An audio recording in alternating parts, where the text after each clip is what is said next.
72명입니다.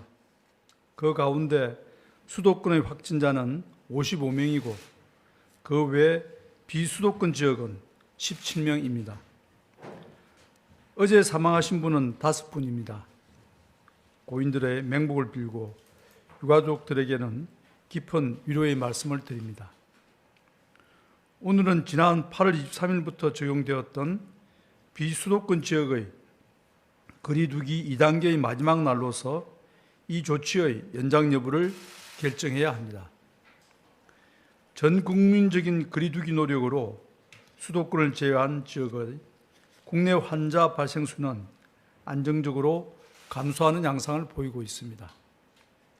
지난 8월 27일 비수도권의 일일 환자 수가 121명으로 최고치를 보였으나 2주 전은 일일 평균 35.7명, 지난 한 주는 23.7명으로 감소 추세가 이어지고 있습니다. 주말 검사량이 준 영향이 있으나 오늘은 17명으로 어제 16명에 이어 계속 20명 이하의 환자 발생이 나타난 중이며 지난 2주간의 감염 재생산 지수도 1 이하의 안정적인 수치를 보이고 있습니다. 지난 주말 비수도권의 휴대폰 이동량이 2단계 시행 전 대비 약 31% 감소한 것을 볼 때 감염 차단 효과는 지속적으로 발휘될 것으로 예상됩니다. 수도권을 제외한 비수도권 지역의 경우 환자 발생과 감염 재생산 지수 모두 1단계 거리두기로의 하향 지표를 충족하는 상황입니다. 이는 전적으로 일상의 불편과 생업의 피해를 감수하며 적극적으로 거리두기에 동참해 주신 국민 여러분들의 덕분입니다. 진심으로 감사드립니다. 그러나 안심하기에는 아직 위험한 요소가 여럿 존재합니다. 발생 양상에 있어서 다수의 시도에서 산발적인 집단 감염이 나타나고 있고 오늘도 수도권 외에 8개 시도에서 환자가 발생하였습니다. 특히 지난주의 경우 감염 경로를 조사 중인 사례의 비율이 20%대이며 방역망 내 관리 비율도 낮아 방역당국이 파악하지 못한 지역사회의 잠복 감염이 상존할 가능성이 큰 상황입니다. 이에 대해 수도권의 환자 발생이 여전히 많고 일주 뒤에는 추석 연휴가 시작되어 대규모 이동이 예상되는 점도 큰 위험 요인입니다. 수도권 유행이 전국으로 재확산될 수 있는 위험성을 고려할 때 비수도권 지역의 거리두기를 완화하는 것은 유행고리가 쉽게 퍼질 수 있는 환경을 만들 것입니다. 추석 연휴가 일주일밖에 남지 않은 점을 생각하면 일주간의 거리두기 완화가 가져올 이득보다는 거리두기 혼선과 유행 확산의 위험성만 더 높일 가능성이 클 것입니다. 이에 따라 정부는 수도권 외 지역에 대해 수도권과 동일하게 9월 27일까지 현재의 2단계 조치를 연장하기로 결정하였습니다. 기존 실시되고 있던 2단계 방역 조치는 계속 적용됩니다. 다시 말해 실내 50인 이상, 실외 100인 이상 집합과 모임은 금지됩니다. 클럽과 유흥주점, 방문 판매업 등 11종의 고위험 시설은 집합 금지 명령이 유지됩니다. 실내 국공립시설의 운영 중단과 스포츠 행사 무관중 조치도 계속됩니다. 공연장, 종교시설, 목욕탕 등 위험도가 높은 다중이용시설에 대해서는 핵심 방역 수칙을 계속 준수해야 합니다. 다만 지자체별로 지역의 방역 상황을 고려하여 그 조치의 내용이나 적용 시점을 탄력적으로 조정할 수 있습니다. 전국의 거리두기 2단계 조치 기간은 9월 27일까지로 그 후 2주간은 추석 특별 방역 기간이 예정되어 있습니다.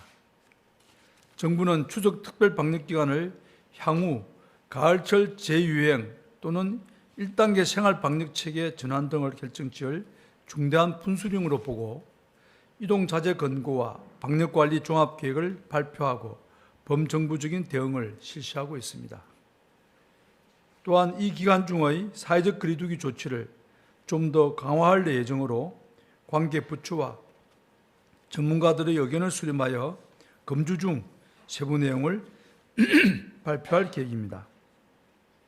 관련하여 추석 특별교통대책에 대해 설명드리겠습니다.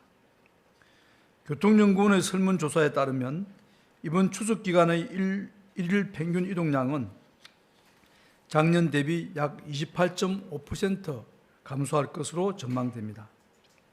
특히 대중교통보다는 자가용으로 이동하는 분들이 증가할 것으로 예상됩니다. 추석 연휴 기간 중 이동을 통한 코로나19 전파를 차단하기 위하여 방역과 안전관리 조치는 대폭 강화됩니다. 자가용 이용 증가에 대비하여 휴게소와 졸음쉼터 등 휴게시설을 집중 관리하겠습니다. 휴게소의 출입구 동선을 분리하고 모든 음식은 포장 판매만 허용합니다.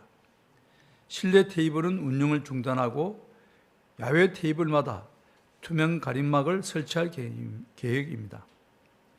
또한 고속도로 이동 자제를 유도하기 위해 명절 기간 고속도로 통행료를 정상적으로 부과할 계획입니다. 방역상 불가피한 조치라는 점에서 국민 여러분의 양해를 부탁드리며 확보된 통행료 수입은 코로나19 방역과 같은 공익 목적을 위해서만 사용될 것임을 말씀드립니다. 철도역, 터미널, 공항 등 교통시설에 대해서는 최고 수준의 방역 태세를 유지합니다.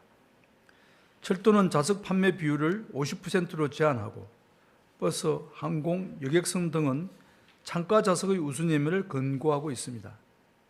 모든 교통수단에 대해 소독을 강화하고 상시 환기합니다. 이번 추석 교통의 방역 관리가 성공하기 위해서는 무엇보다 여러분의 자발적인 참여가 중요합니다. 가급적 고향 방문이나 여행 등의 이동을 자제해 주실 것을 당부드립니다. 불가피하게 이동하는 경우 방역을 철저히 신경 써 주시기 바랍니다. 자가용을 이용하시는 분들은 출발 전 물과 간식을 충분히 준비하고 차량 내에서 휴식하시는 등 휴게소에 머무는 시간을 최소화하셔야 합니다. 대중교통을 이용하시는 분들은 항상 마스크를 착용하고 대화를 자제하여 주십시오. 다음으로 추석 대비 전통시장 방역 및 비대면 판매 지원에 대해 말씀드리겠습니다. 이번 주부터 많은 분들이 제수용품 준비를 위해 전통시장을 찾을 것으로 예상됩니다. 정부는 9월 7일부터 29일까지 추석 준비 기간을 전통시장 특별 방역 기간으로 정하고 소독 등 방역 관리를 강화하고 있습니다. 전통시장을 이용하시는 국민들도 언제 어디서든 항상 마스크를 착용하고 지나치게 밀집된 장소를 피하는 등 방역 관리에 만전을 기해 주시기 바랍니다. 전통시장과 소상공인의 비대면 온라인 판매를 촉진하기 위해 우체국 전통시장 등 7개 전통시장 온라인 쇼핑몰을 통해 지역 특산물을 최대 40% 할인 판매하고 있습니다. 비대면 비접촉 거래에 적합한 모바일 온누리 상품권 사용도 활성화하겠습니다. 이번 추석 전후 모바일 온누리 상품권을 50만 원 이상 사용하는 경우 내년 1월과 2월의 할인 구매 한도를 30만 원 추가로 올려드릴 것입니다. 상세한 내용은 보도자료를 참고해 주시기 바랍니다. 이번 추석은 코로나19의 확산 이후 우리가 처음으로 맞이하는 명절입니다. 오랜만에 먼 곳에서 가족들이 찾아오고 다 같이 둘러앉아 담소를 나누는 익숙한 모습이 이번만큼은 우리 모두를 위험하게 할 수 있습니다. 가족의 안전을 위해 특히 연로하신 부모님이 계시는 경우에는 이번 명절은 이동을 자제하고 안전하게 집에 머물러 주시기를 재차 당부드립니다.